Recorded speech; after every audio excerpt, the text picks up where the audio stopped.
106.5 FM and online. It's the After 5 Guest with Wayne Thomas.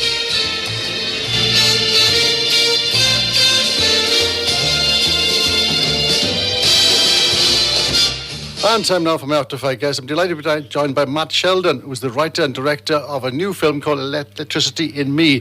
Matt, thanks for your company this afternoon. Nice to meet you, and thank you for having me. That's no problem at all. This is based on a true story of Joan Stockdale, a Canadian who had a child by her professor. Is that right? Yes. That's right. Joan Stockdale was my birth mother, who I never met. Oh, right. I didn't know that connection. Sorry, Matt. Okay. So I was just saying that Joan Stockdale was my birth mother that I never met. Right. And she was someone that I have thought about all my life. I was adopted as a newborn, and she came from Canada. And she's a stranger in some ways, but in some ways I've always known her. Yeah, sorry to interrupt you there. I was saying that I didn't know it was actually your birth mother. I didn't know that, but I do. So that's a real incredible story you're telling. Yes, indeed. Yeah, and it's all based on her diaries, isn't it? It's based on her diaries and letters, and I've met her family, and I tracked them down to Canada. Mm-hmm. But really, the tone of voice, the feel of the film, comes from her writing, her personal, private diaries that no one had ever read until I read them, actually. So she left the UK then she left Canada to come to the UK to escape the pain of her baby being taken away from her. Yes. That's exactly right. I mean, I think I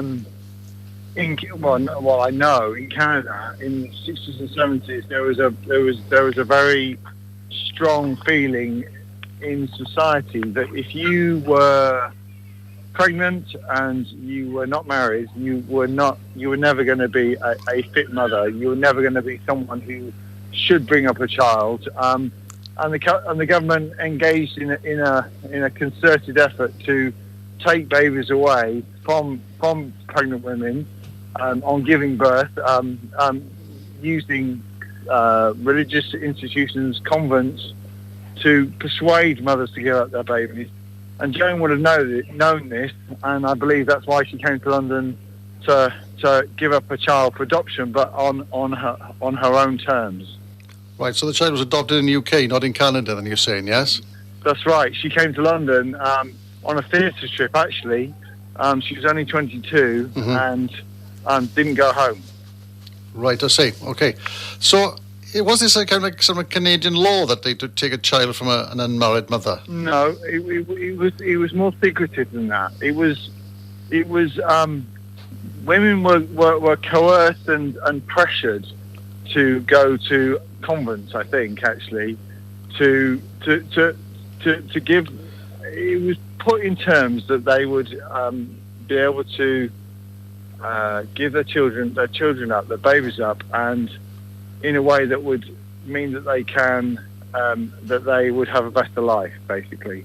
So it was quite secretive, and the government only published a report in 2018 admitting what they did, and the report was called "Their Shame Is Ours," and they were, there was a lot of press at the time about what happened. And this must have gone on forever more then, did it? This kind of pressure on young mothers to give up their babies. Yeah, it took place between the 50s and 60s, and by the early 70s, it started.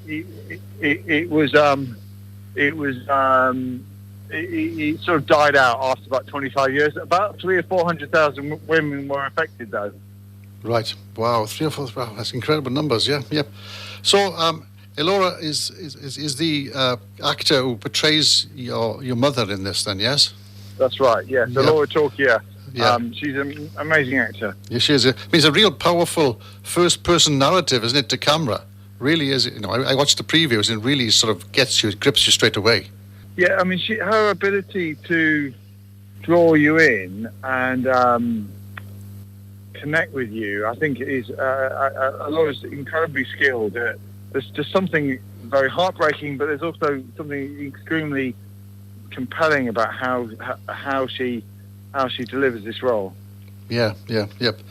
So as far as it must have affected your birth mother for years and years and years. Then she had to give up this child when she got to this country, or have it adopted anyway. Sorry, I didn't mean to say it that way. Yeah, I think it fundamentally changed her. I think her diaries talk about me frequently, not just me. They talk about they talk about her partner.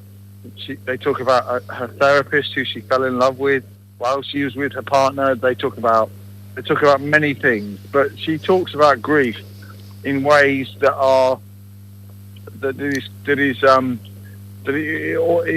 it became part of her identity, that she had lost something that was so dear to her. I had her death certificate, and a couple of photos, and that's all I had.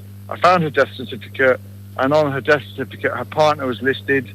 I found her partner in London, in Islington, and he gave me her diaries, and then I met her friend, and about 10, 15 years later, then I met her family. Mm-hmm. So it's been, and you might call it research, I guess, over a period of 25 years, I suppose. And that inspired you then to write the screenplay then for this film, yeah? Exactly right. Yeah, I mean, I'd always wanted to tell a story, but I do find that often these stories are told in quite sentimental terms and in ways that are I guess, a bit manipulative, really. And I wanted to give her. I wanted to have something. I wanted the experience to be more visceral, more deeply connecting you with what she went through. Yeah. It certainly does that, Matt. That's for sure. Yes, it does. Oh, thank you so much. I mean, it grips you honestly straight away as soon as you see the first part of what Alora is saying. Absolutely brilliant indeed. Yeah. Yeah. Thank you. Yeah. Oh, thanks a lot. Yeah, and it's obviously good material for a real moving film. The way we've done it is sort of not sentimentality, but the roughness of what happened to her. Yeah, I think your listeners, if they do get to see it, I think will be compelled by Alora's performance, because I've not seen an actor who, through a long take, and it's a 6-minute take, she breaks down and there are tears and there is emotion which is really truthful and really honest, and then she kind of recovers for a bit and then sort of slightly falls apart again. I've not seen an actor do that before, and I guess I consider myself pretty lucky to have an actor who could do it in my film. Yeah, that's I see what you mean. So she's in tears one minute and then she's strong the next minute. That takes some doing, doesn't it, for any actor to do that? It's incredible. I don't know. It's like a special effect. So really. Do you think she has a kind of basis on what she based that kind of performance on? Do you think there's anything in her past, or is she just straightforward grip in the role? No, she definitely did her homework. She definitely did all the preparations that actors do. But I know she definitely talked about some deeply personal things which she shared with me that she revisited in her mind's eye. I mean, actors do this strange thing where they connect the character to things, events, internal emotional events, and then they create something new. And it's when it's done well, you kind of don't really know how they do it. I don't think that's the process for all actors, but certainly that's how Alora works, or that's how it worked for this role, I would say. So it was filmed in parts of it in Canada and parts of it in London. So that was quite a budget, was it, for that?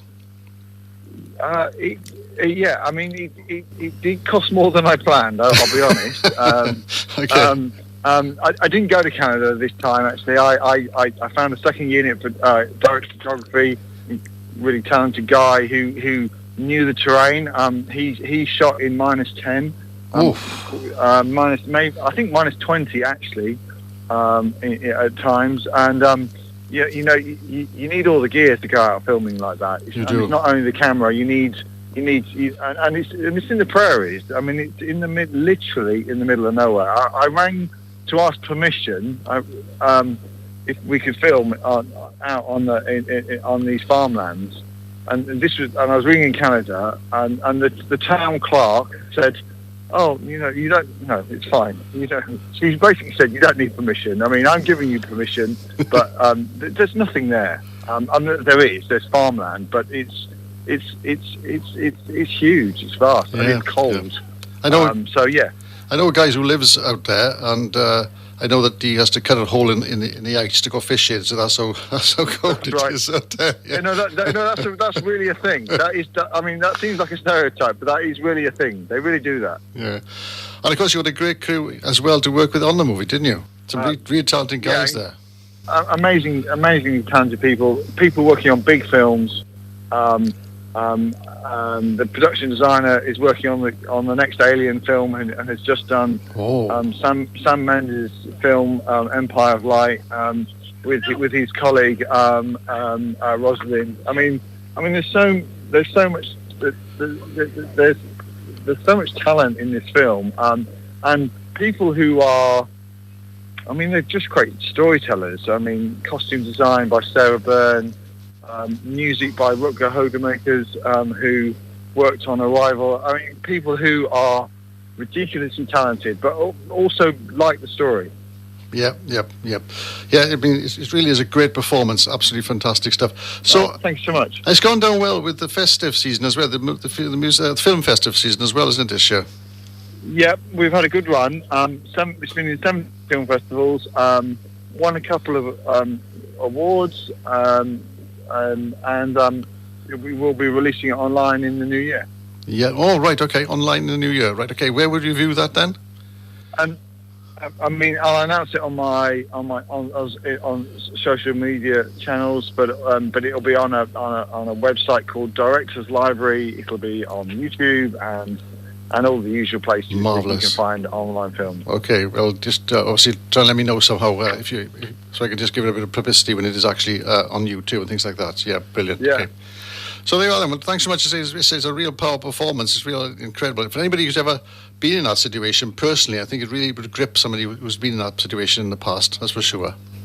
Yeah. Well, indeed. Yeah. And thank you for being so positive. I appreciate it. No problem at all, Matt. Well, thanks so much for being my after guest today, and say good luck with publicising the film, and good luck with any future projects you're going to do. Thanks so much. Thank you much indeed. Thank you.